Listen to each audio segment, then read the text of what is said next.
నమస్కారం అండి. డాక్టర్ శ్రీహర్ష. నేను urologist and andrologist from KIMS hospital Begumpet. Sir, నేను ఈ మధ్య బాగా బరువు తగ్గిపోతున్నాను. అసలు ఎంత తిన్నా కానీ నేను బరువు పెరగట్లేదు.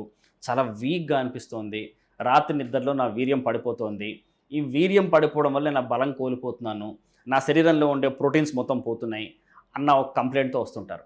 దాన్ని మనం సైంటిఫిక్ టర్మ్స్లో ధాత్ సిండ్రోమ్ అంటాం. ధాత్ అంటే హిందీలో ధాతువుని, అంటే సిమెన్ని ధాతువు అని అంటారు అన్నమాట.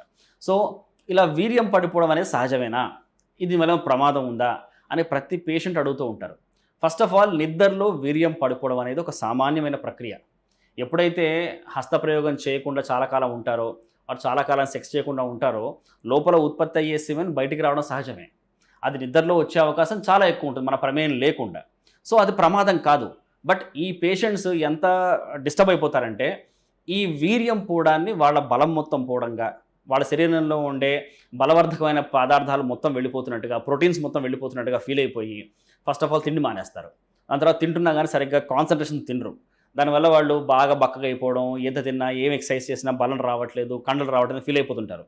ఈ పేషెంట్స్కి ఎలాంటి ట్రీట్మెంట్ అవసరం లేదు. సరిగ్గా ఫస్ట్ ఆఫ్ ఆల్ చెప్పాల్సింది ఏంటంటే, వాళ్ళకి సరిగ్గా ఫుడ్ తినమని చెప్పాలి. అండ్ ఇది ఒక నార్మల్ ప్రక్రియ అని చెప్పి కౌన్సిల్ చేయాలి.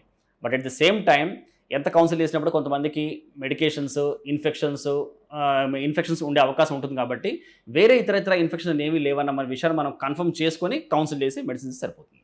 మీరు తీసుకునే అదే మందులు, అదే నాణ్యమైన మందులు, కానీ సగం ధరకే. అవును, మెడ్ ప్లస్ బ్రాండ్స్ పై 50 to 80% తగ్గింపు.